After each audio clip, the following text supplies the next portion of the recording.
Class 8th. History.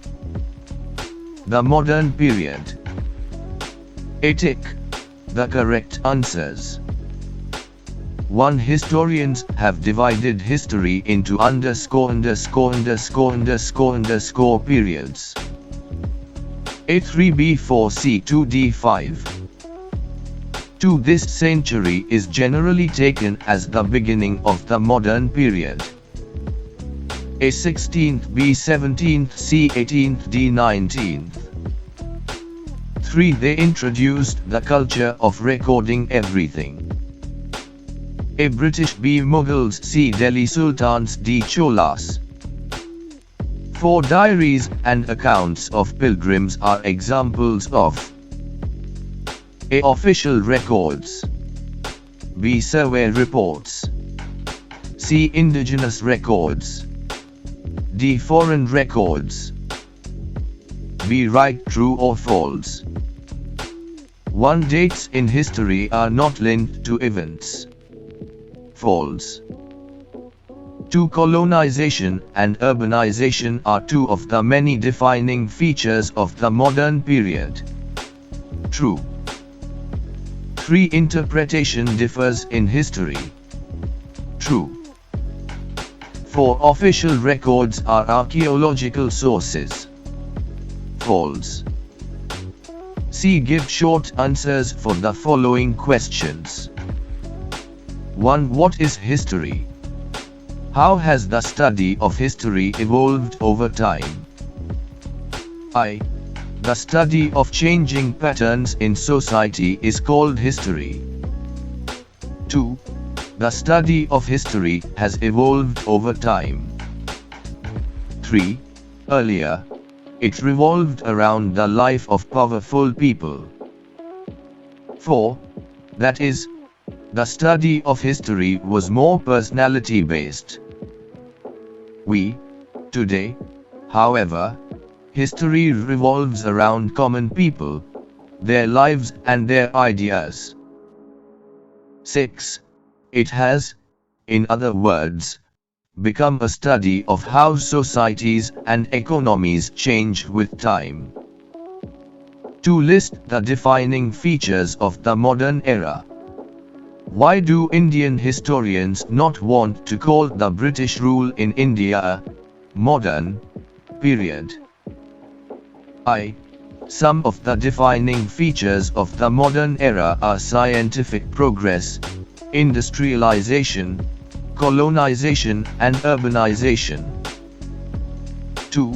Indian historians do not want to call the British rule in India a modern period because for a very long time the British did not promote any industrialization. 3. They treated India as a colony. 4. They took away raw materials from India and made her an importer of finished British goods.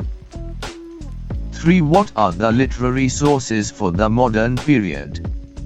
Write a note on time in history. I. The literary sources available for the study of this period include official, government, records, administrative records, survey maps and reports, and indigenous records.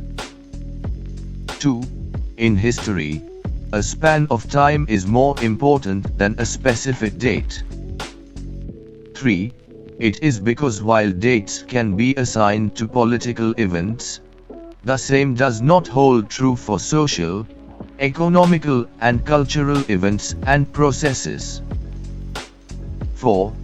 For example, we cannot pinpoint when did the feeling of nationalism begin to develop among Indians. Similarly, we cannot assign an exact date to the British colonization of India. 6.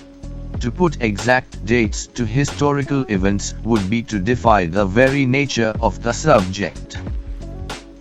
4. What is the modern period in India associated with? I. The modern period in India is associated with the establishment of the British colonial rule and the fight that we put up against it. 2. It also includes the numerous socio-cultural changes that came about in India under the influence of the British. D. Give long answer for the following questions. 1. What do you understand by periodization in history? I. History has been divided into periods on the basis of something which has had a deep impact on our lives. 2. When profound changes occur in the way of life of the people, we say that a new historical period has begun. 3. History has been divided into 3 periods: ancient, medieval and modern. 4. These broad divisions mark how the polity, society, economy and culture of one period differed from that of the preceding or the succeeding period. Periodization is, however, valid only for cataloguing political events. 6. Since societies and economies take a long time to change, they often cannot be periodized. 2. Why do interpretations differ in history? Give an example to support your answer. I. Interpretations differ in history as individuals and groups interpret events differently. 2. For example, the events of 1857 to 58 are interpreted differently by British and Indian historians. 3. The former view it as the mutiny by the Sepoys on the issue of the greased cartridges. 4. The masses, they say, were left untouched by the events that unfolded. We, the Indian historians, however, treat it as a popular uprising. 6. According to them, both the Sepoys and the common people fought post together to end the exploitative British rule. 3. Write short notes on official records and surveys. Official records. I. Though the Mughals introduced the practice of recording everything, it was perfected by the British. 2. Every administrative decision was recorded and carefully preserved. 3. Every executive, legislative and judicial body had record rooms in which even the smallest records were kept, well catalogued. 4. Many of these official records are preserved in the National Archives of India. These official records have helped historians immensely in their study of the period. Surveys. The practice of conducting surveys was introduced by the British. 2. Thus, population surveys, revenue surveys, land surveys and many other types of surveys were conducted. 3. Mapping was an important part of these surveys. 4. All these surveys are a valuable source of information for historians studying the modern period. Hots. 4. Why did the British conduct so many surveys in India?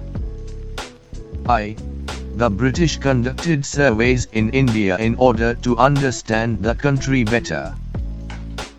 5. Since the British recorded our history, they gave it their version. What according to you would have been that version?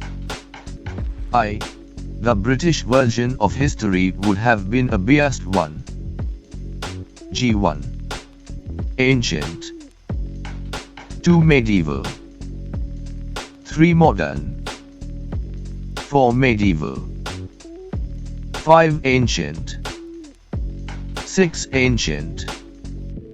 7. Ancient. 8. Modern.